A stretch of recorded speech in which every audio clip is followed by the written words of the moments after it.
அது கண்டிப்பா ஏற்றுக்கொள்ள முடியாது. பிரதானத்துவம் இந்த கூட்டத்தில் கூட்டப்பட்டது.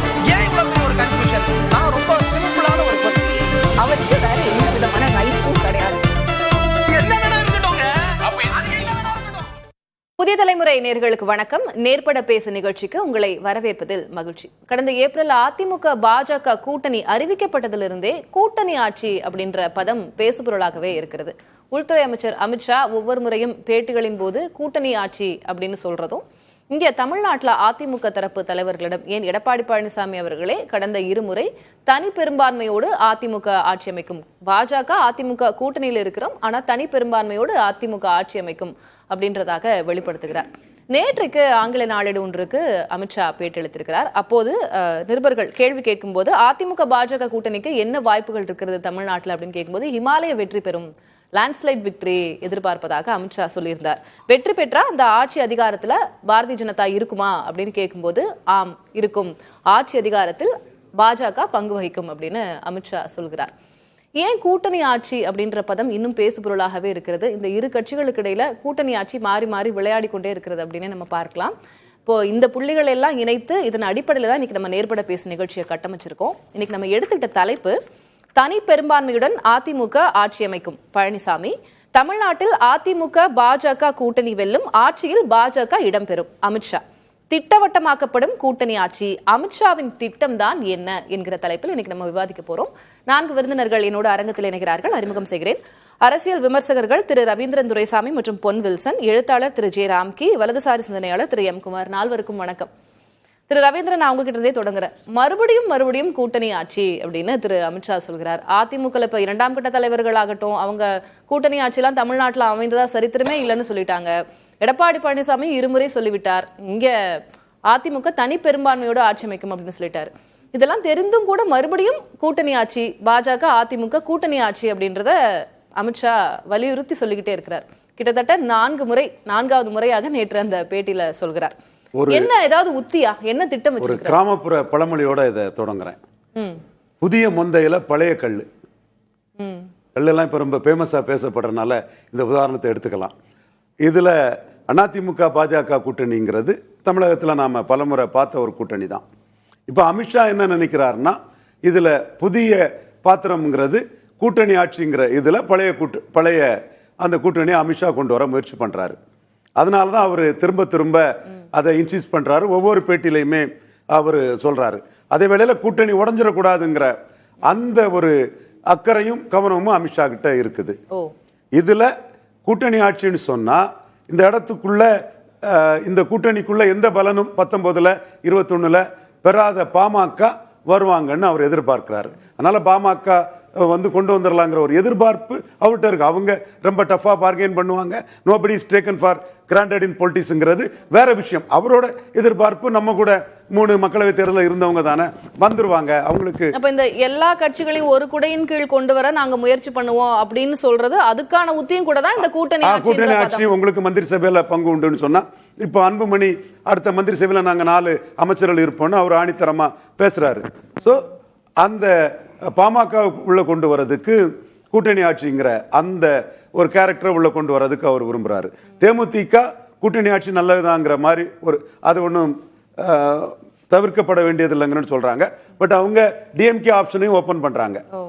ஸோ அந்த கட்சியையும் நீங்க டிஎம்கே ஆப்ஷன்ல உங்களுக்கு சீட்டு தான் கிடைக்கும், நாங்க அமைச்சரே தருவோம்னு உள்ள எடுக்கிறதுக்கான சாத்தியக்கூறுகள் அதுல இருக்குது. அடுத்தால அன்டெஸ்டட் நாட் ப்ரூவ்டுன்னு சொல்ல உண்மை.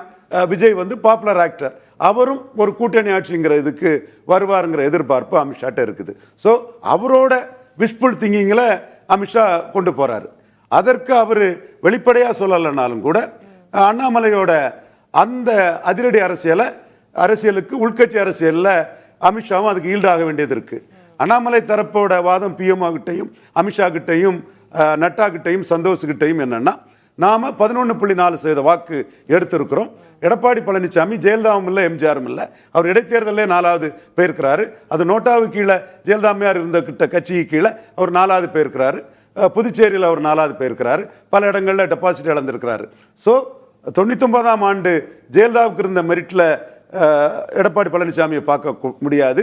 2009ஆம் ஆண்டு ஜெயலலிதா 37% 13 சீட்டும் எடுத்து திமுகவுக்கும் அவங்களுக்கும் ஒரு 5% வாக்கு தான் வித்தியாசம் போது 10% தேமுதிகவை எடுத்தா வெற்றி உறுதின்னு ஜெயலலிதா அம்மையார் இருந்த நிலைமையிலையும் எடப்பாடி பழனிசாமி இல்லை. ஸோ அவர் ஷீட் ஷேரிங்கில் 2 ரெட்டலைக்கு ஒரு தாமரை தந்தாகணும். இதற்கு தக்கன நாம பிளே பண்ணலைன்னா 24 மக்களவையில் நாம ஏமாற்றப்பட்டு நின்ன மாதிரி 29 ஏமாற்றப்பட்டு நிற்போங்கிற கருத்தை RSSலயும் அண்ணாமலை லாபி பண்ணிட்டாரு, பிஎம்ஓலையும் அண்ணாமலை தெளிவா அதை முன்னெடுத்து வச்சிருக்கிறாரு. இப்ப நான் 2 பாயிண்ட் நீங்க சொன்னதா நான் பாக்குறேன். என்னன்னா, ஒண்ணு, மற்ற கட்சிகளுக்கான ஒரு இன்வைட், இது ஆட்சி அதிகாரத்துல பங்கு, கூட்டணி ஆட்சி அப்படின்ற அந்த பதத்தை பயன்படுத்துறது மூலமா பாமகவோ தேமுதிகவோ பிற கட்சிகளை கூட்டணிக்கு வரணும், பெரிய கூட்டணியா ஃபார்ம் பண்ணணும்னு நினைக்கிறாரு.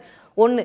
இன்னொன்னு, பார்கெயின் பண்றதுக்கு வசதியா இருக்கும். பார்கெனிங் தான் மெயின். அதுதான் மெயின். ஏன்னா அண்ணாமலை உழைப்புல எடுத்த அதிக இடங்களை கேட்கறது தான். எஸ், அந்த 11.4% வாக்குக்குரிய இடத்தை எடப்பாடி கிட்ட பார்கெயின் பண்ணணும். Edappadi very tough bargainer. அது தமிழிசை பார்கெயின் பண்ணும்போது 5 சீட்டு தான் கொடுத்தாங்க. தூத்துக்குடிக்கு தமிழிசைய கேண்டிடேட்டா பாஜகவுக்கு அலாட் பண்ணி கொடுத்தாங்க. நான் அந்த கருத்தை உள்வாங்கிக்கிறேன். எனக்கு என்னோட கேள்வி என்னன்னா, தொடர்ந்து கூட்டணி ஆட்சின்னு அமித்ஷா சொல்லிட்டே இருக்கிறாரு. இங்க எடப்பாடி பழனிசாமி தனி பெரும்பான்மையோடு ஆட்சி அப்படின்றாங்க. தமிழ்நாட்டுல கூட்டணி ஆட்சி அமைஞ்சதா சரித்திரமே கிடையாது அப்படின்றாங்க. இப்ப இது ஒரு மாதிரி முரண்பாட்டை ஏற்படுத்துறாதா? கீழே இன்னும் ஜெல்லாகல, அதிமுக பிஜேபி இன்னும் ஜெல்லாகல அப்படின்னு சொல்லிட்டு இருக்கிற இந்த நரேட்டிவ் சொல்லிட்டு இருக்கிற நேரத்துல இப்போ இவங்களுடைய இந்த முரண்பாடான பேச்சுகள் உங்களுக்கு பிரச்சனை. பொன்வில்சன் தெளிவா சொல்லுவாரு. எடப்பாடி இந்த 11.4 ஒன் டைம் ஓட்டா அவர் கருதுறாரு. அண்ணாமலை நான் உங்களை 1/3 இடத்துல 3ஆவது தள்ளிட்டேன், ஒரு இடைத்தேர்தலில் 4ஆவது தள்ளிட்டேன், என்கிட்ட பொறுப்பப்படுத்திருந்தா உங்களை மீறின கூட்டணியை பாஜக சார்பா நானே அமைச்சிருப்பேன். இப்போ அவர் வந்திருக்கிறாருன்னு சொன்னா நான் எடுத்த ஓட்டை மதிச்சு சீட்டு வாங்கன்னு அவர் அண்ணாமலை கட்சிக்குள்ள பிரஷர் போடுறாரு. ஸோ அமித்ஷா அண்ணாமலையோட உழைப்பையும் அந்த அவர் சாதிச்ச சாதனையும் அக்செப்ட் பண்ணி தான் அமித்ஷா பொலிட்டிக்ஸ் பண்ணி ஆகணும். ஒரு நேஷனல் பார்ட்டிக்குள்ள எடுத்தேன் கவிழ்த்தண்ணி ஒரு பொலிட்டிக்ஸை பண்ணி நாளைக்கு எடப்பாடி 2024 மாதிரி ஒரு முடிவு எடுத்துட்டா அமித்ஷா பாரியா அமித்ஷா ஏமாளி ஆயிட்டாரு, கோமாளி ஆயிட்டாருன்னு பாஜக மற்ற தலைவர்கள் அவரை சிரிக்க வேண்டிய ஒரு சூழ்நிலை ஆயிரும். ஸோ அவர் அண்ணாமலைக்கு இன்னர் பார்ட்டி பிரஷருக்கு ஈல்டாகி கூட்டணி ஆட்சி தான் சொல்றாரு. எடப்பாடி தன் இமேஜ் விழுந்துடக்கூடாதுங்கிறதுக்காக நாங்க தனியா மெஜாரிட்டி வருவோம்னு சொல்றாரு. இது சீட் ஷேரிங்காக நடக்கக்கூடிய ஒரு போர் தான். ஏற்கனவே 2024 சீட் ஷேரிங்ல தான் அது முறிஞ்சு போச்சு அந்த அலையன்ஸ். ஐயா எடப்பாடி பழனிசாமி அவர்கள் நம்பர் 2வா மோடிக்கு வலது பக்கம் இருந்தாரு. 330 சீட்டு என்டிஏ ஜெயிக்கும், மோடி 3வது முறையும் பிஎம்ஆ வருவாருன்னு தெளிவா சொன்னாரு. அவர் அன்னைக்கு இந்தியா கூட்டணி அமைஞ்ச போது மோடிக்கு ஒரு பெரிய அசட்டா களத்துக்குள்ள இருந்தாருங்கிறது மறுக்கவே முடியாது, இந்தியாவுக்குள்ளேயும் சரி வெளிநாடுகள்லயும் சரி. ஆனா அண்ணாமலை 12 சீட்டு கேட்டாரு, அவர் 6 சீட்டுக்கு மேல தரமாட்டான்னாரு. சோ அந்த கூட்டணி முறிஞ்சது. இப்பவும் அண்ணாமலை எடுத்து வச்ச வாக்குக்குள்ள சீட்டு வேணும்னு எல்லா மட்டத்திலையும் அண்ணாமலை பிரஷர் கொடுக்கிறாரு. அதுக்கு அமித்ஷா விலகி போனார்னா, அமித்ஷா நாளைக்கு ஏமாளி ஆயிட்டாருன்னா இவ்வளவுதானா அமித்ஷாங்கிற பேர் வந்திருக்கும் போது அமித்ஷா வெரி அலர்ட்டா பொலிட்டிக்ஸ் பண்றாரு. இப்ப அமித்ஷாவோட ஒரு பிக் பிக்சர் இது, அப்படிதான் இத கண்டிப்பா. சரி, திரு ராம்கி, உங்களுடைய பார்வை என்ன? அமித்ஷா தொடர்ந்து கூட்டணி ஆட்சி அப்படின்னு சொல்றதும் திரு ரவீந்திரன் அவர்கள் சொல்றது இது சீட் ஷேரிங்கான அதிகமான இடங்களை இந்த முறை கேட்கணும் அப்படிங்கிறதுக்கான அந்த பார்கெனிங் கெப்பாசிட்டி இன்க்ரீஸ் பண்றதுக்கான ஒரு திட்டமாக தான் அவர் அதை பார்க்கிறாரு. முதல்ல ஒரு யதார்த்தம் என்னங்கிறது நம்ம சொல்லுவோம். மக்களின் எதிர்பார்ப்பும் அதான். அடுத்த வர ஆட்சி கூட்டணி ஆட்சி தான் அப்படிங்கிறது தான் யதார்த்தம். மக்கள் அதான் எதிர்பார்க்குறாங்க. என்ன ரீசன் சொன்னால், நீங்கள் ஏதாவது கூட்டணினா ஒரு தேசிய கட்சி இடம்பெறுகிற ஒரு அரசு இருந்ததுன்னா ஒரு அமைதி, ஒரு பீஸ்ஃபுல்லான ஒரு ஸ்டேட் இருக்கும் அப்படின்னு எதிர்பார்க்குறாங்க. மக்கள் கூட்டணி ஆட்சியை விரும்புகிறாங்க. பர்டிகுலரா தேசிய கட்சிகள், அது பிஜேபியோ காங்கிரஸோ ஏதாவது இடம்பெற வேண்டும். இது வரைக்கும் அந்த மாதிரி ஒரு என்ன காரணம்னா, நீங்க பாருங்க, கடந்த 5 ஆண்டுகள்ல இந்த நிதி நெருக்கடியிலேருந்து சென்ட்ரல் ஸ்டேட்டு இந்த குரல்கள் எதிர்கல உரிமை குரலெல்லாம் இருந்து உரிமை குரலெல்லாம் மக்கள் புரிஞ்சுக்க முடியுது. ஆனால் அதில் வர குரல்களில் ரொம்பவே ஒரு மாதிரி ஒரு சலிப்பு தட்டிடுச்சு. இங்கே எப்போ பார்த்தாலும் சத்தம் போட்டுருக்காங்க, கொஞ்சம் சண்டை போடாமல் அமைதியாக நமக்கு தேவையானதை கெட்டு வாங்குங்க அப்படிங்கிற, அது செய்தால் என்ன அப்படிங்கிற மக்கள் மனதில் ஒரு கேள்வி வருது. ரெண்டாவது, நீங்கள் தேசிய கட்சி உள்ள இடம் வரும்போது அதுக்கான ஒரு நம்பகத்தன்மையை எதிர்பார்த்து அவங்களும் அவங்களுடைய இமேஜ் பாதிக்கப்படக்கூடாது அப்படிம்பாங்க. நம்முடைய திராவிட கட்சிகள் யாருங்க கூட பிரிங் தம் இன்டு தி ஃபோல்டுங்க மாதிரி அவர்களையும் நம்ம உள்ளுக்குள்ள வச்சா, நீ வெளியில இருந்தா நீங்க எங்களுக்கு எதிராக அப்போஸ் பண்ணுவீங்க, ஸோ எங்க கட்சிக்குள்ளே இருந்தீங்கன்னா இந்த குரல்கள் எழுப்புறதுக்கு வாய்ப்பு இல்லை அப்படின்னு கூட நினைச்சு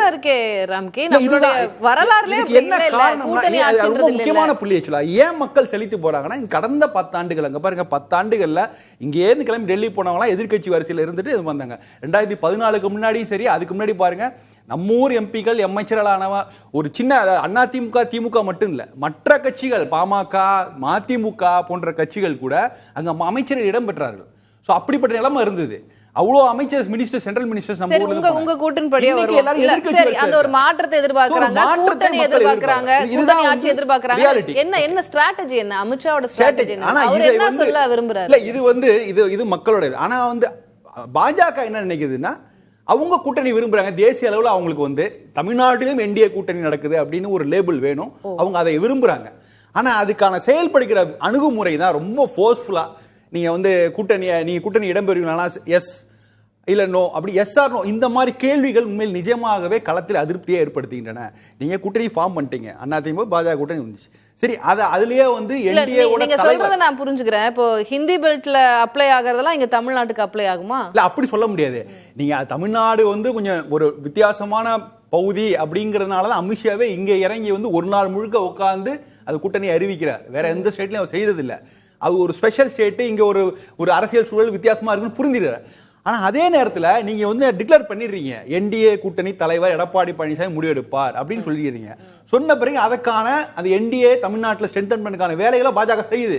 ரவீந்திரன் சார் சொன்ன மாதிரி பாமக உள்ள கொண்டு வரணும், தேமுதிக உள்ள கொண்டு வரணும், இதெல்லாம் அதிமுக செய்ய முடியாது, இதெல்லாம் பாஜக செய்ய முடியும். அதை செய்யறதோட நாங்க நிறுத்திக்கிறோம் அப்படிங்கிற அந்த புள்ளி, அந்த லட்சுமண ரேகை இருக்கு பாத்தீங்களா, அது பாஜக எல்லாம் தெரியும். தெரிந்திருந்தும் இத மாதிரி அப்பப்ப இந்த மாதிரி பதில்கள் சொல்லுவதனால் பெரிய சலசலப்பு ஏற்படுகிறது. நீங்க ஒரு தெரிஞ்சு ஏன் பண்றாங்க, அந்த புள்ளியை வைக்கிறதுக்கான காரணம் என்னன்னு அதுதான். இப்ப இது வேறு விதமா கூட போல. உண்மையிலே இதுக்கான பதில் தெரிஞ்சதுன்னா நேரா பனையூருக்கு பஸ் பிடிச்சு போய் அவர் தூங்கிட்டு இருக்கிறவரை தட்டி எழுப்பி நீங்க சொன்னது கரெக்ட், மறுபடியும் திமுக ஆட்சிக்கு வரும் பாஜக விரும்புதுன்னு சொல்லிட்டு வந்துருவேன். அந்த மாதிரி தான் போகுது. இல்ல நீங்க ஒரு வார்த்தையில எல்லாத்தையுமே கூட்டணி ஒரே கூடையின் கீழ் கொண்டு வரணும்னு தான் சொல்றாங்க. நானே பேசியிருக்கேன், அதுதான் அஜெண்டா. அதை பாஜகவால் தான் செய்ய முடியும். நீங்க திமுக கூட்டணியில காங்கிரஸ் அது கூட அவங்களுக்கு பெரிய ரோல் கிடையாது. அந்த கூட்டணியை கட்டமைக்கணும்னா திமுக தான் முடியும். இங்க கூட்டணியை கட்டமைக்கணும் பாஜகவால் செய்ய முடியும். 2024 எடப்பாடி ட்ரை பண்ணாரு, முடியல. இப்போ இன்னைக்கு என்டிஏவை கட்டமைக்கணும்னா அது பாஜக தான் முடியும். அதை செய்து விட்டு பின் நகர்ந்து விடும், அப்படிதான் செய்வாங்கன்னு நினைக்கிறேன். ஆனா அப்பப்ப இது மாதிரி அமித்ஷா அவர்கள் இது மாதிரி கருத்து தெரிவிக்கிறது மூலமா அது கூட்டணி பலவீனமாக போகுது. என்ன நீங்க உட்காந்து வெளிப்படையாக உட்காந்து ஒரு டீட்டெயிலா தமிழ்நாடு என்ன நடக்குது, நாங்க என்ன பிளான் பண்ணிருக்கோம், அடுத்த ஒரு 10 மாதத்துக்கு என்ன பிளானு, அதுக்கப்புறம் ஜெயிச்சு வந்தா என்ன பண்ணு ஒரு டீட்டெயிலா சொல்லியிருந்தாருன்னா நம்ம ரொம்ப தீவிரமா அதை பத்தி விவாதங்களாம். அவர் சொல்றது எல்லாமே ஒன்லைன் ஸ்டேட்மெண்ட் தான். கூட்டணி இடம்பெறுவீர்களா, எஸ், உடனே இங்க அதுக்கெல்லாம் 10 விவாதங்கள் நடக்குது. அதை ஏன் செய்யணும்? அப்ப செய்யும் போது அதோட அவருக்கு தெரியுது இங்க பிரச்சனை. இந்த கிளாரிட்டி அமித்ஷா கொடுக்கலனாலும் அதிமுக தரப்புல இருந்து அவங்க கொடுக்கணும்ல. இவங்க ஒரு குரல்ல பேசுறாங்க, இவங்க ஒரு குரல்ல பேசுறாங்க. கூட்டணிக்குள்ளேயாவது அந்த அண்டர்ஸ்டாண்டிங் இருக்கணும்ல. இல்ல அதிமுக தரப்ப நான் புரிஞ்சுக்க முடியும். என்ன அவங்கள செய்ய முடியும்? அவங்கள கூட்டு நீங்க தான் மாப்பிள்ள, நீங்க தான் என்டிஏக்கு தலைவர் சொல்லிட்டாங்க. ஒரு பெரிய ரெகக்னிஷன் வேற எங்கேயுமே செய்யல, சொல்லிட்டாங்க. அது சொல்லிவிட்டு அவர் சொல்வதுதான் இறுதி வார்த்தை அப்படின்னு சொல்லி வெயிட் பண்ணிருக்க வேண்டிய அந்த ப்ரொஃபஷனலிசம் பாஜக இல்ல. நாங்க இதுதான் எங்களுடைய பிளான், ஆனா இது இறுதி முடிவு எடப்பாடி பழனிசாமி அறிவிப்பார்னு சொல்லியிருக்கணும். இப்ப இப்படி சொல்லாம முரண்பாடான ஒரு பதில் வரும்போது அதிமுக தலைமை என்ன சொல்லும்? இன்னைக்கு அவர் எடப்பாடியா சொல்ல, இல்ல நாங்க தனித்து கூட்டணி தான் போவோம், தனியாக தான் ஆட்சி அமைப்போம் அப்படின்னு அவரு எப்படி எடுத்துக்கிறாருன்னா, எங்களுடைய சொந்த செல்வாக்கு இருக்கு, எங்களால் தனிப்பட்ட அளவில் கடந்த காலங்களில் எங்களால் தனித்து ஆட்சி அமைத்தது போல நாங்க செய்ய முடியும் ஒரு ஓவர் கான்பிடன்ஸ் சொல்ல. அது ஓவர் கான்பிடன்ட் தான், நான் திரும்பவும் சொல்ல ஓவர் கான்பிடன்ட் தான். ஆனாலும் வேறு வழி இல்லை, இதை எப்படி எதிர்கொள்வது? இதுக்கான பதிலடி இப்படிதான் செய்யறார். ஆனா யதார்த்தம் என்பது அடுத்து வரப்போகிற ஆட்சிங்கிறது கூட்டணி ஆட்சியா தான் இருக்க போகிறது. அதை வெளிப்படையா நாங்க வந்தா இவ்வளவு இருப்போம், ரவீந்திர சொன்ன மாதிரி சீட் பேரங்களுக்காக கூட இருக்கலாம். ஆனா அது பாஜக எந்த அளவுக்கு இப்போ அடுத்து வரப்போறது கூட்டணி ஆட்சியாக தான் இருக்க போகிறது அப்படின்னு அமித்ஷா சொல்றாரு. சரி, எடப்பாடி பழனிசாமி அப்படி சொன்னா அவருடைய இது அவங்களுடைய வலிமை குறைஞ்சிட்டு தான் பார்க்க மாட்டாங்களா? கூட்டணி ஆட்சி அப்படின்னு சொல்லிட்டா வலிமை குறைஞ்சிட்டு தான் பார்க்க மாட்டாங்க. எடப்பாடி பழனிசாமி அவர்களுக்கு அது தேர்தல்ல பிரச்சனை வரும்ல அவருக்கு? இல்ல, நிச்சயமா வரும். ஆனா 2 ரோல் இருக்கு. ஒன்னு, அவர் அதிமுக பொதுச் செயலாளராக அவர் சொல்றாரு, ரொம்ப கான்பிடண்டா என்னுடைய கட்சி தனித்தே ஆட்சி கொண்டு சொல்றாரு. ஆனா அதே சமயத்தில் அவர் என்டிஏவோட தலைவராகவும் இருக்கிறார். என்டிஏ தலைவராக இருக்கும் போது அவர் எங்களுடன் சேர்ந்த கூட்டணி கட்சிகளுக்கு நாங்கள் இடமளிப்போம் சொல்லும் போது மற்ற கட்சிகள் பாமக திமுக ஒரு பெரிய நம்பிக்கை கிடைக்கும். அது நான் ஒப்புக்கொள்கிறேன், சரியான விஷயம் தான், சரியான ஸ்ட்ராட்டஜி தான். ஆனா சொல்ல வேண்டிய இடத்துல எடப்பாடி தான் இருக்கிற, அமித்ஷா இல்ல. நீங்க டெல்லியில பவர்ஃபுல்லா இருக்கலாம், ஆனா தமிழ்நாட்டுடைய நிலைமை சூழலுங்கிறது வேறு. இங்க என்டிஏ சம்பந்தமான விஷயங்களை எடப்பாடி அவர்கள் தான் அறிவிக்கணும். திரு ரவீந்திரன், இப்போ அந்த ஹோல்டுன்றது முடிவெடுக்கிறது இல்ல அந்த டெசிஷன்ஸ் சொல்றதுன்றது அமித்ஷாவா இருக்கக்கூடாது, எடப்பாடி பழனிசாமியா இருக்கணும். அப்பதான் இங்க இந்த ஸ்டேட் பாலிடிக்ஸ்க்கு அது ஒர்க் அவுட் ஆகும் அப்படின்றது ஒண்ணு இருக்குல்ல.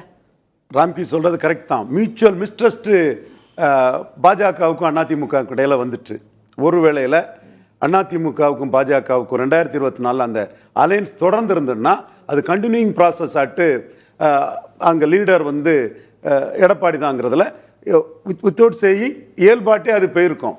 இப்போ அவங்க பிரிஞ்சு நாங்க பெரிய அணி அமைப்போம், மெகா கூட்டணி அமைப்போம்னு சொல்லிக்கிட்டு 1% வாக்கு பலம் கொண்ட ஒரு கட்சியை வச்சு கூட அவங்கள நம்பி வராம பாஜக இதான் எங்களுக்கு மைனஸ்ன்னு சொல்லியும் பாஜக இல்லாம யாருமே வராத ஒரு சூழ்நிலையில அணி அமைப்பதில் வல்லவரான அண்ணாமலை எடப்பாடி அணியை விட ஒரு பெரிய அணி 26 அமைச்சிருவாருங்கிற ஒரு சூழ்நிலையில தான் அவர் உள்ள வந்திருக்கிறார்.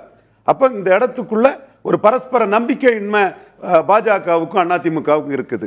அதுதான் பெரிய கட்சியான அதிமுகவை நீங்க தான் எல்லாம் பார்த்துக்கணும், நீங்க தான் ஆளினாலுன்னு இரட்டை தலைமையா 2021 இருந்த மாதிரிப்பட்ட ஒரு முடிவை பாஜக கொடுக்கலங்கிறதா உண்மை. ஒரு பரஸ்பர நம்பிக்கையின்மைன்ற பதத்தை அவர் பயன்படுத்துறாரு, அப்படிதான் இருக்கா? இல்ல, அந்த பரஸ்பர நம்பிக்கை இன்னைக்கு வேணா அதுல ஒரு பெரிய ஒரு முரண்பாடான விஷயங்கள் இருக்கலாம். நான் அந்த ஒரு பாயிண்ட் மட்டும் சொல்றேன். 2024 நாடாளுமன்ற தேர்தலில் எடப்பாடி தலைமையில் ஒரு கூட்டணி அமைக்க முயற்சி நடந்தது, டேக் ஆஃப் ஆகல. அதே போல அண்ணாமலை அவர்களும் முயற்சி செய்தார்கள். அதாவது எடப்பாடி ஒரு ஃபெயிலியர் தான், அதை விட மோசமான அட்டர் ஃபிளாப் அப்படி சொல்லுவோம்ல, அதுதான் அண்ணாமலை அமைத்த கூட்டணி. நீ கம்ப்ளீட் ஃபெயிலியர். அப்படி இருக்கும்போது நீங்க திரும்ப அண்ணாமலைக்கு ஒரு சான்ஸ் கொடுத்து அண்ணாமலை தலைமையில் அவர் ஒரு அதிமுகவை தவிர்த்து விட்டு ஒரு கூட்டணி அமைப்பார் எப்படி பாஜக தலைமை எதிர்பார்க்கும்? ஆல்ரெடி அவர் அதிமுகவோட அதிகமான ஒரு பின்னடைவு பாஜக தான் ஏற்பட்டது 2024. ஏன்னா அவங்களுடைய தேர்தல் அது மோடி வர வேண்டுமா வர வேணாங்கிற ஒரு 2000 நாடாளுமன்ற தேர்தல். அதுல நீங்க பல கட்சிகளுக்கு விட்டு கொடுத்து நீங்க எப்படியாவது ஒரு சீட்டாவது தமிழ்நாட்டிலிருந்து மோடிக்கு பெற்றுத்தர வேண்டும் என்று நினைத்து செய்திருந்தால் அப்ப அண்ணாமலை சக்சஸ்ஃபுல்லா ஒரு கூட்டணியை கட்டமைச்சுதான் சொல்லலாம். ரொம்ப சுருக்கமா சொல்லுங்க. ராம்கி சொன்ன நிலைமை தான் எம்ஜிஆருக்கு பிறகு மாஸ் லீடர் அண்ணாமலை தாங்கிறத இன்றைய பாஜக மாநில தலைவர் நயனா நாகேந்திரன் சொன்ன போதும் தம்பி வா தலைமை ஏற்கவான்னு முன்னாள் மாநில தலைவர் டாக்டர் தமிழிசை சொன்ன போதும் இருந்தது. 20% வாக்க மோடி எதிர்ப்பு வாக்கு பாஜக எதிர்ப்பு வாக்க எடப்பாடி உள்ள கொண்டு வரும்போதுதான் அந்த நிலைமை மாறுது. அந்த நிலைமை மாறதுக்கு காரணம் அண்ணாமலையும் அவர் 2024 அமைத்த அணியும் தான் காரணம். சரி, திரு குமார், அமித்ஷாவுக்குன்னு ஒரு ஸ்ட்ராட்டஜி இருக்கு. திரு ராம்கி அவர்கள் சொல்றதுன்றது கூட்டணி ஆட்சி அப்படின்றது தான் இனிமேல் நிதர்சனமா இருக்க போகுது. அது அவருடைய பார்வை, அதுல நான் ஒன்னும் கருத்து சொல்றதுக்கு இல்ல. கூட்டணி ஆட்சி அப்படின்றத மக்கள் விரும்புறாங்க அப்படின்னு அவரு ஒரு கருத்து சொல்றாரு. கூட்டணி ஆட்சி தான் நிதர்சனமா இருக்க போகுது. ஆனா அமித்ஷா அதை கையாளுற விதம் சரியில்லை. இங்க தமிழ்நாட்டுக்கு அதை எப்படி ப்ரொஜெக்ட் பண்றாங்க அப்படின்றதுல சிக்கல் இருக்கிறது. நீங்க முதல்ல எடப்பாடியை ஸ்ட்ரென்தன் பண்ணணும், எடப்பாடி பழனிசாமி அவர்களை எம்பவர் பண்ணணும். டெசிஷன் மேக்கிங் எல்லாம் அவரை வச்சுதான் நீங்க சொல்லணும். அமித்ஷா அவர் தனியா சொல்றது அது சரிப்பட்டு வர மாட்டேங்குது. அந்த முரண் தொடர்ந்து இருந்து கொண்டே இருக்கிறது சரியா இருக்காது இந்த கூட்டணிக்கு அப்படின்ற. மக்களோடு இருக்கிற டையப்பை மெயின்டைன் பண்ணி ஆகணும் கட்சி தலைவர்கள், கட்சியினுடைய சுப்பீரியர்ஸ். இப்போ அமித்ஷா அவர்கள் பாரதிய ஜனதா கட்சியினுடைய எல்லா முடிவுகளையும், கட்சி முடிவுகள் எல்லாத்தையும் அவர் தான் எடுக்கிறார். அதுபோல் எடப்பாடி பழனிசாமி அவர்கள் அதிமுக அவருடைய சுப்பீரியர், அவர் அந்த முடிவு எடுக்கிறார். ஓட்டு போடக்கூடியது மக்களுக்கும் அந்த கட்சிக்கும் இருக்கிற நம்பிக்கை எந்த வகையிலையும் சீர்குலைந்து விடக்கூடாது. அதிமுக மீது நம்பிக்கை வைத்திருக்கிற மக்கள் நம்ம கட்சி தான் ஆட்சிக்கு வரப்போகிறது அப்படிங்கிற எண்ணம் அவங்களுக்கு துளி அளவு கூட குறையக்கூடாதுங்கிறத அவர் மெயின்டைன் பண்ணுறார். அதே சமயத்தில் திரு அமித்ஷா அவர்கள் பாரதிய ஜனதா கட்சி எந்த காலத்திலையும் தமிழ்நாட்டில் எல்லாம் மக்கள் எல்லாம் விட மாட்டாங்க, ஆட்சி அமைக்க விட மாட்டாங்க அப்படிங்கிற கொள்கையை உடைக்கணுங்கிறது பாஜகவுடைய எண்ணம். பாஜக எல்லா மாநிலத்திலையும் அதை ஆப்ரேட் பண்ணி ப்ரூவ் பண்ணி ஜெயிச்சு வந்துக்கிட்டு இருக்காங்க. இந்த நிலையில் 2 தலைவர்களும் கொடுக்குற பேட்டி, அவங்க மக்களோட நாங்கள் ஒன்றிணைந்து இருக்கிறோம், மக்களோட எங்களுடைய கூட்டணியை மக்கள் விரும்புவாங்க அப்படிங்கிற அடிப்படையில் மக்களோட நம்பிக்கையை வைத்து அமித்ஷா அப்பப்போ பேட்டி கொடுத்து கொண்டிருக்கிறார். ரெண்டுமே தவறு இல்லை என்பது என்னுடைய கருத்து. நான் என்ன கேக்குறேன்னா, 2 பேர்த்தோட நோக்கம் ஒன்னா இருக்கலாம், ஆனா அவங்க பேசுற விஷயங்கள் வேற வேற. தவறே இல்ல. ஏன்னா நான் கேக்குறேன், நீங்க அது புரிஞ்சுக்க ட்ரை பண்ணுங்க. ஒரு பக்கம் அவரு கூட்டணி ஆட்சி அப்படின்றாரு. கூட்டணி ஆட்சியா சார் அப்படின்னு எடப்பாடி பழனிசாமி அவர்கள்ட்ட கேட்கும்போது அதிமுக பாஜக கூட்டணி ஆட்சி அமைக்கும் அப்படின்னு அவர் சொன்னார். மறுபடியும் அமித்ஷா கிட்ட கேட்கும், கிட்டத்தட்ட இது 4வது பேட்டி. கூட்டணி ஆட்சின்னு அவர் திட்டவட்டமா சொல்றாரு. இந்த பக்கம் ரைட் ஃப்ரம் வைகை செல்வன் ஆகட்டும், ராஜேந்திர பாலாஜி, தம்பிதுரை, இப்ப எடப்பாடி பழனிசாமி அவர்கள் சொல்றாரு தனி பெரும்பான்மையோட அதிமுக ஆட்சி அமைக்கும் அப்படின்ட்டார். இது 2 முரண் இல்லையா? உள்துறை அமைச்சர் அமித்ஷா சொல்றது இவங்க செகண்ட் பண்ணல, அப்படியே ஆமோதிக்கல. இப்போ நான் வந்து இப்போ நான் ஒரு ஏடிஎம்கே கேடர்னு வச்சுக்கோங்க, ஒரு எக்ஸாம்பிளுக்கு. கீழே இருந்து பாக்குறவங்களுக்கு ஏன் 2 பக்கமும் குழப்பமாவே பேசிட்டு இருக்காங்க? பாஜக உள்துறை அமைச்சர் ஒண்ணு சொல்றாரு, எடப்பாடி பழனிசாமி அவர்கள் ஒண்ணு சொல்றாரு, சேரவே மாட்டேங்குது. தலைவர்களுக்குள்ளேயே ஒன்னும் சேர்க்கை இணக்கமா இல்லையே, நம்ம எப்படி ஒன்னா சேர்ந்து பண்ணி அப்படி நினைக்க மாட்டாங்களான்னு கேட்கிறேன். ஒரு பழமொழி உண்டு, பந்திக்கே வேண்டாங்கும் போது இலை ஓட்டன்னு வெளியே நின்று கத்திக்கிட்டு இருந்தான ஒருத்தன். அதை போல ஓட்டு போட வேண்டியது மக்கள் வாக்களிக்கணும். மக்கள் வாக்களித்து மக்கள் ரெப்ரசன்ட் பண்ணி நாங்களும் இந்த கட்சியை நாங்கள் ஆதரிக்கிறோம், எங்களுக்கு இந்த நாடு வளர்ந்து கொண்டு இருக்கிறது, இந்த நாடு இமயமலை வெற்றி அடைந்திருக்கிறது, கடந்த 60 வருஷம் இல்லாத வெற்றியை இந்த 10 வருஷத்தில் இந்த நாடு வளர்ந்துருக்கிறது, நாங்கள் இப்போ ட்ரெயினில் வந்தே பாரத் ட்ரெயினில் போகும்போது நாங்கள் அதை யோசிக்கிறோம், இந்த பில்டிங் கட்டுமானங்கள், பாலங்கள், பிரிட்ஜுகள், வளர்ச்சிகள், இராணுவம், உலகத்தில் கிடைக்கிற அங்கீகாரம், இதையெல்லாம் இல்லை நான் முடிச்சிடறேன். இதையெல்லாம் மனதில் வைத்து மக்கள் அவ்வளோ உணர்ச்சி இல்லாமல் தமிழ்நாட்டில் மக்கள் இருப்பாங்க. இவ்வளவு நன்மை ஒரு நாட்டிற்கு நடந்திருக்கிறது. தமிழ்நாடு இந்தியாவின் ஒரு மாநிலம், முக்கியமான மாநிலம். அந்த மாநிலத்தில் உள்ள மக்கள் ஒட்டுமொத்த இந்தியா வளர்ச்சியை பார்க்காமல் இருப்பார்களா, கேட்காமல் இருப்பார்களா, படிப்பாமல் இருக்கிறார்களா, செய்தியை பார்க்காமல் இருப்பார்களா? அசெம்பிளி எலெக்ஷன் நான் ஏன் சார் தெரு ஃபுல்லா நல்லா இருக்கேன்? இல்ல, நல்லா இருக்கிறதுக்கு ராம்கி சொன்னது போல என்ன கொஞ்சம் பேச அனுமதிக்கணும் தயவுசெய்து. ராம்கி ஒரு கருத்து, நல்ல கருத்து சொன்னார். அந்த கருத்து உண்மையான கருத்து. நானும் அடிக்கடி வெளியூர் போயிட்டு வர்றவன் தான். அந்த கருத்து, கூட்டணி ஆட்சி இருந்தால் என்ன தவறு, கூட்டணி ஆட்சி இருந்தால் என்ன? இப்போ எனக்கு அங்கே பணம் வரல, இங்கே பணம் வரல, இந்த ரோடு போடல, நாங்கள் கல்வி நிதி கட்டம் தரல, பொழுது விடிஞ்சா சண்டை, கோர்ட்ல சுப்ரீம் கோர்ட் ஃபுல்லா இந்த கேஸை தான் பார்த்துட்டு இருக்கு. Good point. ஏன் எடப்பாடி பழனிசாமி அதை ஆமோதிக்க மாட்டேங்கிறாரு? ஒரு நிமிஷம் இல்ல நான் முடிச்சிடறேன். நீங்க கேளுங்க, நான் பதில் சொல்றேன். ஏன்னா அந்த ஃப்ளோ போயிடும். ஆகையினால இப்படியெல்லாம் இந்த வாக்கியா வரப்பு சண்டை டெய்லி ஒரு குடும்பத்தில் ஹஸ்பண்ட் அண்ட் ஒய்ஃப் சண்டை போட்டுக்கிட்டே இருந்த அந்த குடும்பத்தில் ஏதாவது நடக்குமா? அந்த சண்டை தானே அது போல தான் இப்போ நடந்துட்டு இருக்கு. 4 வருஷம் கதையும் அப்படி தான் போயிருக்கு. என்னைக்கு திமுக இப்போ அப்படிதான் இருக்கு, என்னைக்கு திமுக ஒன்றிய அரசுன்னு ஆரம்பிச்சதோ இப்படி தான் சொல்லணும்னு திட்டம் போட்டு சொல்லி அதை ஃபாலோ பண்ணிட்டு இருக்காங்களோ அன்னையிலேருந்து இன்னைய வரைக்கும் இதையும் தாண்டி அதுவும் சகித்து கொண்டு மத்திய அரசு எல்லா காரியங்களும் செய்து கொண்டு தான் இருக்கிறது. எடப்பாடி பழனிசாமி சொல்றதும் தவறல்ல, அமித்ஷா சொல்வதும் தவறல்ல. மக்கள் வாக்களித்து யார் யாருக்கு எந்தெந்த ஓட்டு ஆஃப்டர் எலெக்ஷன் பேச வேண்டியதை இப்ப பேசிடுறாங்க. எனக்கு ஒரு புள்ளி, நீங்க உங்க ஃப்ளோவை டிஸ்டர்ப் பண்ணக்கூடாதுக்கா நான் பொறுத்திருந்தேன். நீங்க சொன்னீங்க கூட்டணி ஆட்சி அமைந்தால் என்ன தவறுன்னு, நீ அழகா கேட்டீங்க. ஏன் எடப்பாடி பழனிசாமி அப்படி சொல்ல மாட்டேங்கிறாரு? ஆமா, அதிமுக பாஜக கூட்டணி ஆட்சி அமைக்கும், பாஜகவுக்கும் அமைச்சரவையில ஆட்சியில பங்கு கொடுப்போம் அப்படின்னு சொல்லிட்டாங்க. அவருக்கு நம்பிக்கை. அப்போ என்ன நினைப்பாங்க தொண்டர்கள், என்ன நினைப்பாங்க? ஓ, தலைவருக்கே ரொம்ப பலகீனமா இருக்காரு, கட்சியே பலகீனமா தான் இருக்கு போல இருக்கு, கட்சியே பலகீனமா இருக்கு போல இருக்கு. அதனால இதை கூட இப்ப நான் சொல்றதுங்கிறது அவுட் ஆஃப் லைன் தான் சொல்றேன் நான். ஏன்னா அப்படி சொல்றது கூட சரியான எனக்கு தோணலை. பட் இருந்தாலும் உங்க கேள்வி ரொம்ப ஷார்ப்பா இருக்கிறதுனால அந்த ஆங்கிள் தான் அவர் யோசிப்பார் மக்கள்கிட்ட. அப்போ தொண்டர்கள் என்ன நினைப்பாங்க? தொண்டர்கள் வந்து நம்ம கட்சி வீக்கா இருக்கு போல இருக்கு, அதனால தான் தலைவர் இப்படி சொல்றார். பாயிண்ட். இப்போ நான் கேக்குறேன், அப்போ உள்துறை அமைச்சர் அமித்ஷா திருப்பி கூட்டணி ஆட்சின்னு சொல்றது அதிமுக பலவீனப்படுத்த அவர் ஏன் சொல்றார்? அதுக்கு கேளுங்க. இவர் கேட்டது போல அதுக்கு நீங்க கேட்கணும். அவர் என்ன நினைக்கிறாருன்னா, பாஜகவை 11% மக்கள் பாஜகவை ஆதரித்து ஆரம்பித்திருக்கிறார்கள். 2% இருந்து 2.5% 11% வந்திருக்கிறது. அந்த மக்களுக்கு நம்பிக்கை கொடுக்கணும். ஆகையினால எது வந்தாலும் தேர்தல் வெற்றிக்கு பிறகு யார் யாருக்கு மறுபடியும் குட் பாயிண்ட். அததான் வந்து ராம்கி சொல்றாரு. ரெண்டு பேர்த்தோட நோக்கம் நல்லா இருக்கு, ஆனா ஸ்ட்ராட்டஜி சரி. அது தப்பு இல்ல, அது மக்களுக்கு புரியும். நமக்கு தான் விவாதம் பண்ணிட்டு இருக்கோம் தவிர மக்களுக்கு புரியும். எல்லா கட்சிகளும் தனக்கும் மக்களுக்கும் தூரம். கேக்குறேன்னா நீங்க சொன்னீங்க இப்ப பந்தி அப்புறம் இலையில ஓட்டை எல்லாம் சொன்னீங்க. ஒரு பக்கம் சிக்கன் பிரியாணின்றாங்க, இன்னொரு பக்கம் தயிர் சாதம். அது புரியணும்ல மக்களுக்கு. அது சிக்கன் பிரியாணி தயிர் சாதம். நான் ரெண்டுக்கு விளக்கம் கொடுத்தேன். அதுலயே பெரிய ரெண்டு தலைவர்களும் சொல்லுவது, ரெண்டு தலைவர்களும் சொல்வதில் எந்த தவறும் இல்லை. ஒரு கட்சியினுடைய தலைவர்ங்கிற முறையில் இருவரும் அவர் கட்சியை மக்களோடு இணைத்து அவர் பேசுகிறார். அமித்ஷா அவர்கள் மாண்புமிகு உள்துறை அமைச்சர் பாரதிய ஜனதா கட்சிக்கும் தமிழ்நாட்டு மக்களுக்கும் தொடர்பு படுத்தி அவரும் பேசுகிறார். திரு எடப்பாடி பழனிசாமி அவர்கள் தன்னுடைய தேசத்தினுடைய மக்கள் தங்கள் கட்சியை 30 ஆண்டு காலத்துக்கு மேலே எம்ஜிஆர் காலத்திலிருந்து ஆட்சியில் வச்சிருந்த மக்கள் நமக்கு நம்பிக்கையோடு நமக்கு வாக்களிப்பார்கள் என்று அவர் பேசுகிறார். இப்படித்தான் நம்ம எடுத்துக்கொள்ள வேண்டுமே தவிர இதில் ரெண்டு பேரையும் ட்விஸ்ட் பண்ணி விடுறதுக்கு இதில் ஒன்றும் அவசியம் இல்லை. ஆஃப்டர் எலெக்ஷன் யார் யாருக்கு எவ்வளவு சீட்டு கிடைச்சிருக்கோ, இப்போ ஒரு கட்சிக்கு நிறைய சீட்டு கிடைச்சிட்டுனா அவங்களை அவாய்ட் பண்ண முடியுமா? ஒரு குறிப்பிட்ட பெர்சன்டேஜ்க்கு மேலே சீட்டு கிடைச்சிட்டுனா அவங்கள இல்லை நாங்கள் முன்னால் பேசணும் அதனால இப்போ தர முடியாதுன்னு சொல்ல முடியாது. அதனால முன்னால பேச வேண்டியது இப்போவே பேசிக்கிட்டு இருக்கிறது தான் தப்பு. கூட்டணிங்கிறது பொதுவான வார்த்தை. ஜெயிச்சா மந்திரி சபையில் நாங்கள் இருப்போம்னு சொன்னாலும் கூட பரவாயில்ல, தேர்தலுக்கு பிறகு பேச வேண்டிய. ஏன்னா பாஜகவோ மத்தியில் காங்கிரஸோ தேசிய கட்சிகள் எதுவுமே முன்னக்கூட்டி இந்த ஆட்சி அமைக்கிறது கூட்டணியை பற்றிலாம் பெருசாக எடுத்துக்கவே மாட்டாங்க.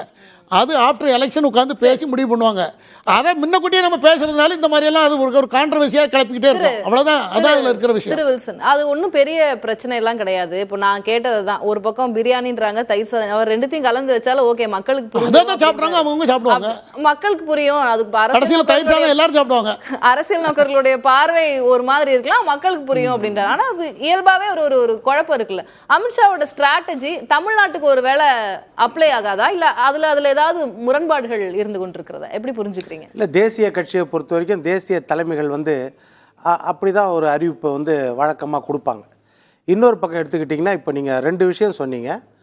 அதிமுக பிஜேபி இந்த 2 தான் இப்போ கூட்டணியில் இருக்குது.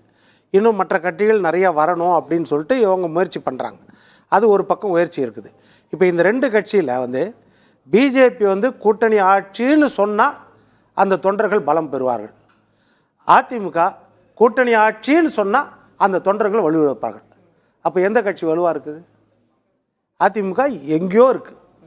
அது கூட மற்ற கட்சியை கம்பேர் பண்ண முடியாது கூட்டணியை பொறுத்தவரை. ஏன்னா அந்த கட்சி உச்சாணி கொம்பில் இருக்கும்போது தான் அந்த கட்சியை கூட்டணி ஆட்சின்னு சொன்னால் வலுவிழந்துடும். ஆனால் பிஜேபி அப்போ அந்த அளவுக்கு வலு இல்லாமல் இருக்கும்போது தான் கூட்டணி ஆட்சின்னு சொன்னால் தான் அவங்களுக்கு கொஞ்சம் வலு பெறும். இப்போ இந்த 2 தான் கான்ட்ரடிக்ஷன். அப்போ என்னென்னா அதை இயற்கையாக மனசில் வச்சுட்டு தான் அமித்ஷா அவர்கள் அந்த தொண்டர்களை உற்சாகப்படுத்துறதுக்காக சொல்கிற வார்த்தை.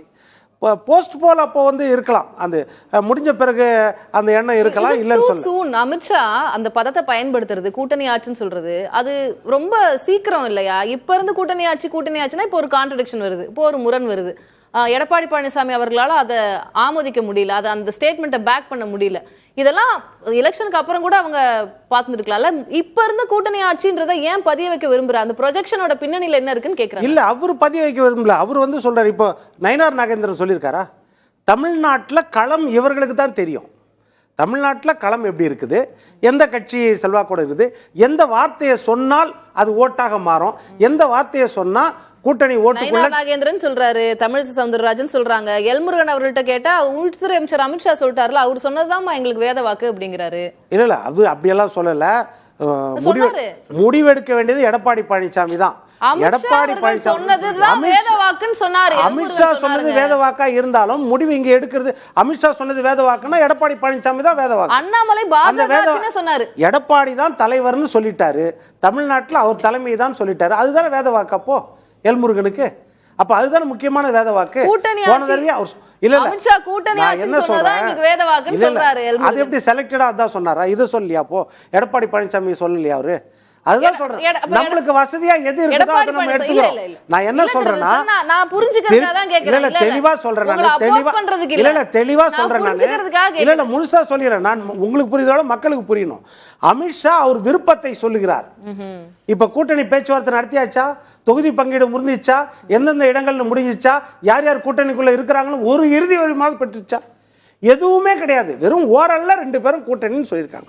அப்போ அவர் விருப்பத்தை சொல்றாரு. அவர் எந்த கட்சி கூட்டணியில் சேரும் எதுவும் கிடையாது. இப்போ நீங்க அண்ணாமலை ரவீந்திரன் சொன்னாரு. ப்ளீஸ் அலோவ் மீ, எனக்கு ஒரே ஒரு அமித்ஷாவினுடைய அந்த விருப்பம் அதிமுகவை பலவீனப்படுத்துவதாக இருக்கிறது.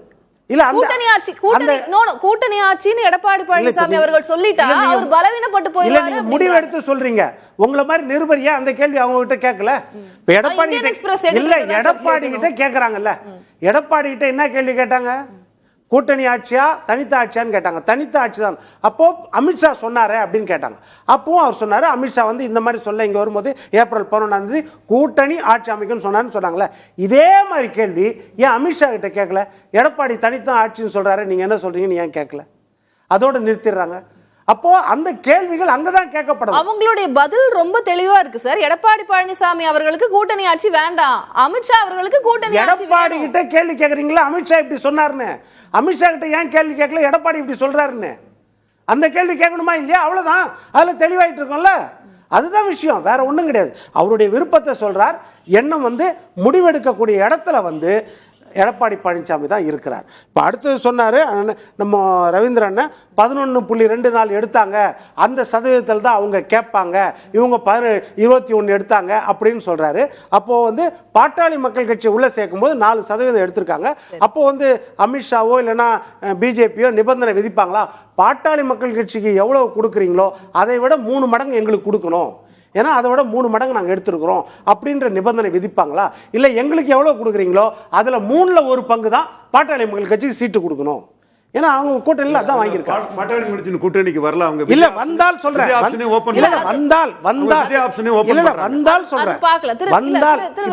அவர் சொல்ற அவங்க கூட்டணியில் வாங்கின ஓட்டை தான் நான் சொல்றேன். நம்ம இன்னும் கொஞ்சம் தலைப்புக்குள்ள வந்துடலாம். அமித்ஷா அவர்களுடைய ஸ்ட்ராட்டஜி என்ன, திட்டம் தான் என்ன சொன்னதுக்கு நான் பதில் சொல்லணும். இல்ல புரியுது, அவர் சொன்னது பதில் சொல்லணும். அவங்க கூட்டணியில தான் 4% பாட்டாளி மக்கள் கட்சி வாங்குச்சு. ரைட். இப்போ இன்னும் கூட்டணிக்கு வராங்களா நமக்கு தெரியல. இல்ல அவர் சொல்றாருல்ல, அதுக்கு சொல்றேன் நான். சரி, நான் அந்த கூட்டணியில இருந்தாலும் சொல்றேன். அதுல இன்னும் நீங்க கொஞ்சம் ஃபோக்கஸ்டா வந்திருக்கு. தமிழ்நாட்டுல இது வரைக்கும் கூட்டணி ஆட்சி இருந்தது இல்ல அப்படின்றது அமித்ஷா அவர்களுக்கும் தெரியும். கூட்டணி ஆட்சின்ற பதத்தை இங்க பயன்படுத்தினாரு, இபிஎஸ் பயன்படுத்துறாருன்னா அது அவரை வலுவிழக்க செய்யும் அப்படின்றது தெரியும். இவ்வளவு தெரிஞ்சிருந்தோம் எடப்பாடி பழனிசாமி அவர்கள் திருப்பி தனி பெரும்பான்மையுடன் ஆட்சின்னு சொன்னதுக்கு பிறகு அமித்ஷா 4வது முறையா கூட்டணி ஆட்சின்னு சொல்றாருன்னா அது பின்னாடி இருக்கிற அரசியல் என்ன நான் கேட்கிறேன். அதிமுகவுக்கு வலுவிழக்க செய்து அப்ப திமுகவும் பிஜேபியும் மறைமுகமா கூட்டணியில் இருக்குதா? அப்ப அதுதான் அர்த்தம். அதிமுக வலுவிழக்க செய்யும் சொன்னீங்கன்னா அது எப்படி முடியல? அதான் அதிமுக வலுவிழக்க செய்யல. அவர் விருப்பத்தை அவர் சொல்றாரு. அவர் விருப்பத்தை 4-5 தடவை இல்ல எத்தனை தடவைனாலும் சொல்வாரு. முடிவு செய்து அறிவிக்க வேண்டியது எடப்பாடியோட கன்சல்டேஷன் தான் சார். பிரச்சனை கிடையாது சார். ஆனா கூட்டணியில இருக்கிற கட்சிக்கு அது ஒரு பெரிய நெருக்கடியா அமையும் போது திருப்பி சொல்லும்போது அதுக்கு பின்னாடி இருக்கிற திட்டம் நெருக்கடி ஆகும். நம்ம ஊடகங்களுக்கு தான் நெருக்கடி, மக்கள் மத்தியில் அந்த நெருக்கடி கிடையாது.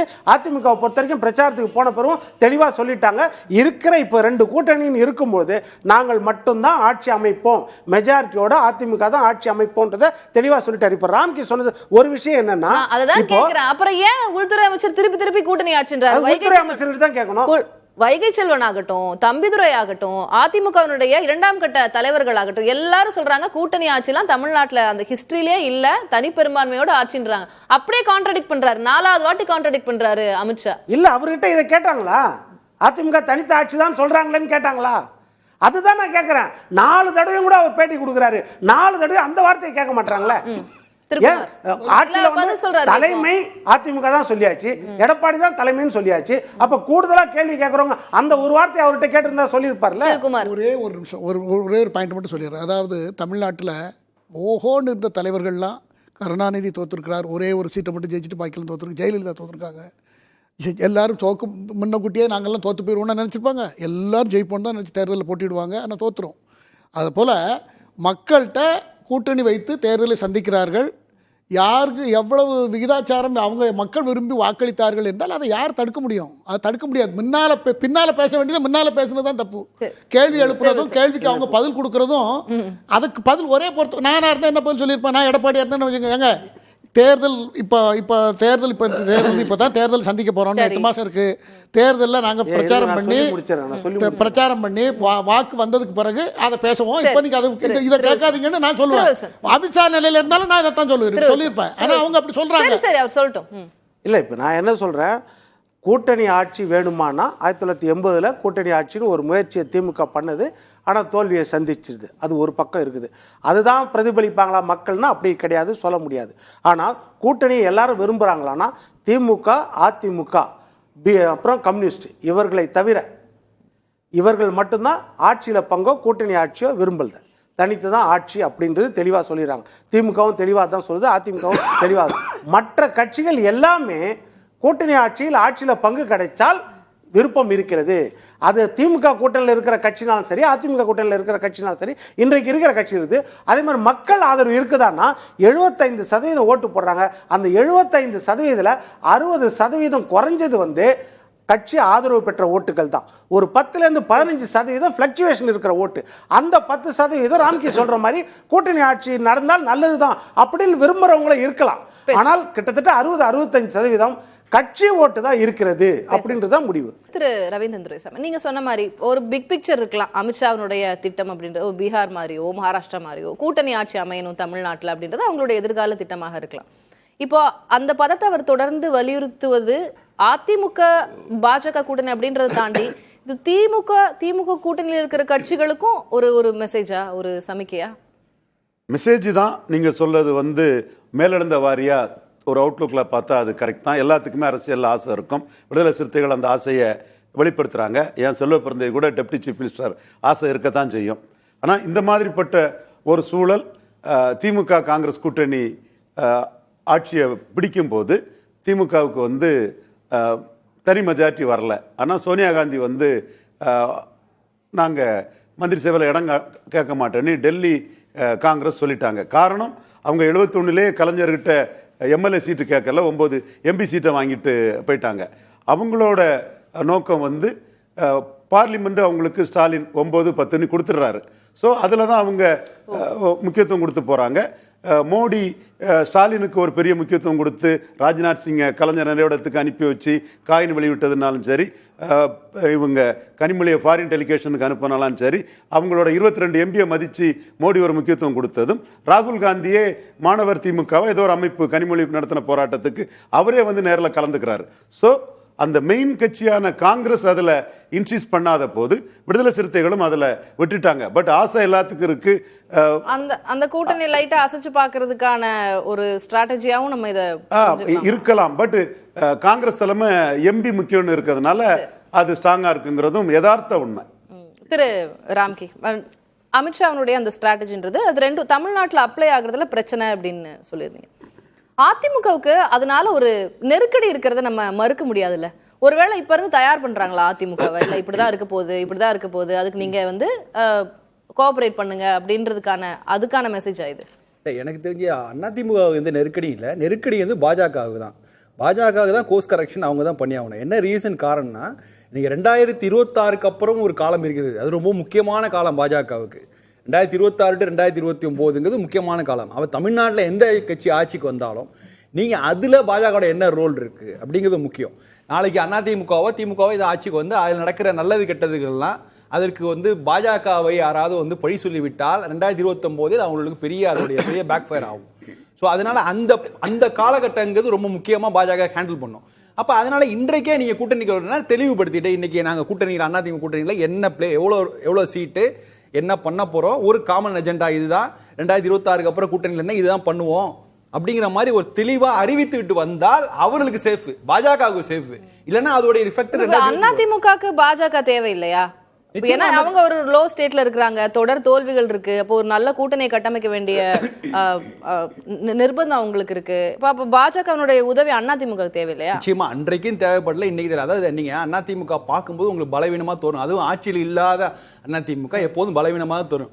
ஜெயலலிதா அவரும் கொடநாட்டில் போய் இருந்தபோது கூட என்ன சொல்லுவாங்க, ஒன்றும் பெரிய அரசியல் ஆக்டிவிட்டிஸ்லாம் இருக்காது. ஆனால் தேர்தல்னு வரும்போது தேர்தல் காலங்களில் அவங்க திரும்ப பவுன்ஸ் ஆகி வருவாங்க. கடைசி நேர மாதலுக்கு உட்பட்டது மாதிரி கடைசி நேர பரபரப்பில் அப்படி வந்தது தான் அதிமுக ஹிஸ்டரியிலே அப்படிதான். மோரோவர் நீங்கள் 2024 நாடாளுமன்ற தேர்தலே நீங்கள் பார்க்கும்போது எந்த இடத்துலையும் எடப்பாடி அவர்கள் பாஜகவை ஒரு பெரிய அளவில் தாக்கவே இல்லை, எந்த அளவுக்கு விமர்சனம் பண்ணவே இல்லை. ஆனால் வேரியஸ் பாஜக கூட்டணியில் என்ன சொன்னாங்கன்னா, கிட்டத்தட்ட அண்ணாமலை செய்த ஒரு மிகப்பெரிய பொலிட்டிக்கல் பிளண்டர் தினகரனை பக்கத்தில் வச்சுக்கிட்டு தேர்தலுக்கு அப்புறம் தேர்தல் முடிவுக்கு அப்புறம் தினகரன் தான் அதிமுக தலைவர் ஒரு கட்சி அது மாதிரி. அதாவது நீங்க காங்கிரஸ் முக்து பாரத்ங்கிறது அதுல எந்த அளவுக்கு சக்சஸ் ஃபெயிலிங் வேற டிபேட். நீங்க வந்து ஏடிஎம்கே முக்து தமிழ்நாடுங்கிறது வந்து அந்த டேக்கை நீங்க பிஜேபியில எடுக்கவே முடியாது.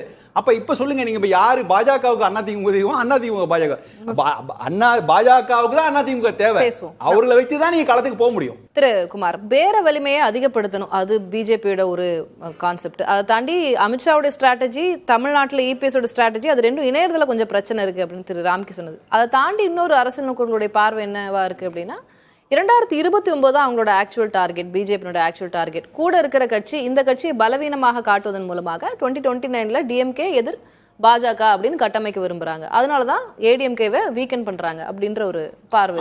அதுதான் அமித்ஷாவுடைய ஸ்ட்ராட்டஜி. அதாவது ஒரு ஒரு ஒரு ஒரு விஷயத்துல நிறைய ஓட்ட உடசல் எங்கெல்லாம் இருக்குன்னு கண்டுபிடிக்கிறது ஈஸி. ஆனால் தலைவர்கள் எதையும் இதெல்லாம் யோசிச்சு பேசுறது இல்லை. அவங்கவுங்க கட்சியோட மக்களோட ரொம்ப பொசிட்டிவாக இருக்கோங்கிறத வெளிப்படுத்துறது டெக்னாலஜி தான் இது. அந்த டெக்னிக்கல் தான், அந்த டைமை தான் அவர் பயன்படுத்துகிறாங்க. அமித்ஷா சொன்னதும் அப்போ அதிமுக நாங்கள் ஏதோ கூட்டணிக்கு இருப்போம்னு நம்ம ஒரு பதில் சொன்னால், அப்போ இங்கே இருக்கிற தொண்டர்கள் என்ன 48 லட்சம் பேர் வாக்களிச்சிருக்காங்க பாஜகவுக்கு. அவங்க என்ன நினைப்பாங்க, என்ன இப்படி சொல்லிட்டாரு, ஒரு காலத்துலேயும் ஆட்சிக்கு வராது போல் இருக்குன்னு மக்கள் நினச்சிருவாங்கங்கிறது அவர் மனசில் ஓடும் இந்த கேள்வி கேட்கும் பொழுது. அதே சமயத்தில் எடப்பாடி அவர்களுக்கு கிட்டத்தட்ட 80 லட்சம் பேருக்கு மேலே வாக்களிச்சிருக்காங்க அதிமுகவிற்கு. அவங்க என்ன நினைப்பாங்க, அவங்கள என்ன இப்படி தலைவரை எப்படி பேசிட்டாரேன்னு நான் சொன்னதான் இப்போ திரும்பவும் சொல்கிறேன்.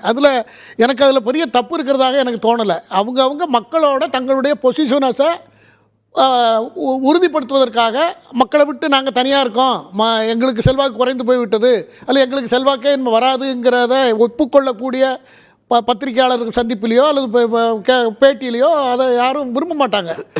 நாம் அதை வச்சு விவாதிக்கிறோம், அந்த பாயிண்டை வச்சு விவாதிக்கிறோம். அதெல்லாம் ஒன்றும் இல்லை. தேர்தல் குமாருக்கு குழப்பம் இல்லை, இல்லை யாருக்குமே குழப்பம் இல்லை.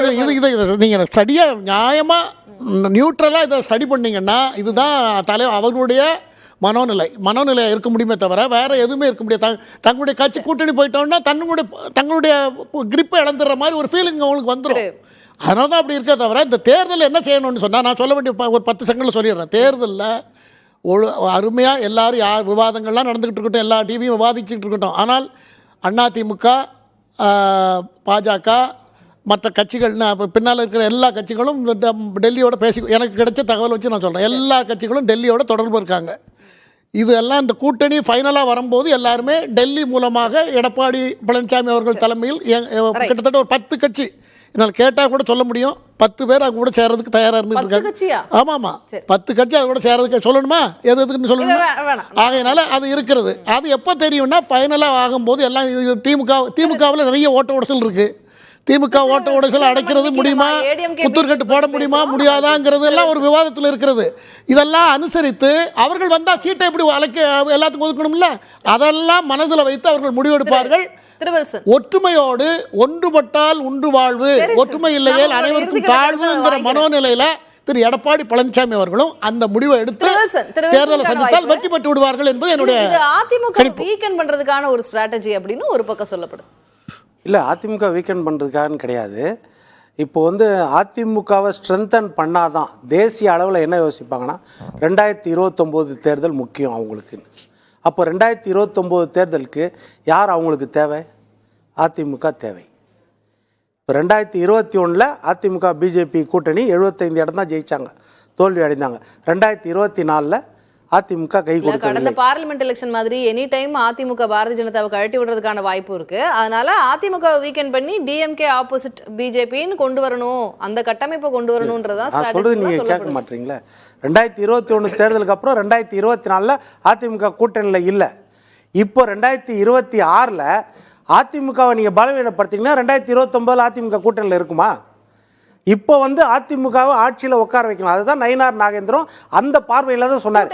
இப்போ நம்ம ஆட்சியில் அதிமுகவை உட்கார வைக்க வேண்டும். இல்ல அதிமுக உட்கார, நீங்க சொல்றீங்க அதிமுக உட்கார வைக்க.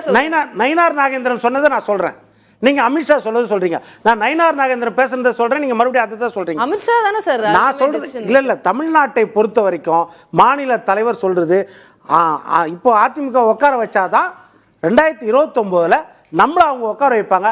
அந்த இணக்கத்தோட போகணுன்றதுக்காக தான் நயினார் நாகேந்திரன் இப்போ அது முக்கியம் இல்லை அப்படின்றதுக்காக அவர் சொன்னார். அதுதான் முக்கியமானது. இப்ப என்ன கூட்டணி ஆட்சின்றது நேர கடந்து எல்லா போயிட்டு கட்சியும் விரும்பதான் செய்வாங்க. கூட்டணி ஆட்சின்றது திமுக, அதிமுக, கம்யூனிஸ்டை தவிர மீதி எல்லாரும் எல்லா கட்டத்திலும் விரும்பதான் ராம்கிரண் செய்வாங்க. ரெண்டே வாரத்துல நீங்க சம பண்ணிருங்க. Will wind up the show. அதிமுகவுடைய ரோல் மிக முக்கியம். அதிமுகங்கிறது ஒரு மிகப்பெரிய குதிரை, அது வெற்றி இலக்கை எட்டுமாங்கிறது வேற விஷயம். ஆனா அதன் மீது அமர்ந்தவர் கீழே தெளிவிட்டதே கிடையாது. காங்கிரஸ், பாஜக, பாமக, மதிமுக இவர்களெல்லாம் அதிமுக கூட்டணி சேர்ந்து தான் அரசியலின் அடுத்த கட்டத்துக்கு உயர்ந்தார்கள். ஸோ அது மாதிரி கூட்டணின்னு வந்தா அது அதிமுக அதிமுக ஓட்டு வந்து அவங்களுக்கு டிரான்ஸ்ஃபர் ஆகும். அதிகபட்ச பெனிஃபிட்ஸ் இதுவரைக்கும் சோஃபார் இன்றைய வரைக்கும் மற்ற கட்சிகள் மற்ற பார்ட்னர்ஸ் ரொம்ப அது வந்து அதுலேருந்து நிறைய கிடைத்திருக்கிறதுனால அதனால ஒரு நம்பகமான கூட்டணி பார்ட்னர் அது எந்த கட்சியா இருந்தாலும்ங்கிறது அதிமுக. அது வந்து ஒரு ரொம்ப சுருக்கமா லீட் எ பார்ட்டி. ஜெயலலிதாவுக்கு அதிமுக இல்ல, ஜெயலலிதா வந்து 5% தான் 2009 டிஃபரன்ஸ், இன்னைக்கு 25% டிஃபரன்ஸ். இன்னொன்னு one must be very alert in politics, one must be very very alert regarding EPS. அத அண்ணாமலை அலர்ட் பண்ணிட்டு இருக்காரு. அது தெளிவா தெரியுது. இல்ல அதிமுக ஆட்சி அமையும் அப்படின்றது நம்பிக்கை இருக்கிறதால தான் அது கூட்டணி ஆட்சியா தனித்த ஆட்சியா அந்த பேச்சு வருது. விருந்தினர்களுக்கு நன்றி. மீண்டும் ஒரு நிகழ்ச்சியில் சந்திக்கலாம் நேயர்களே. நன்றி. பிரதான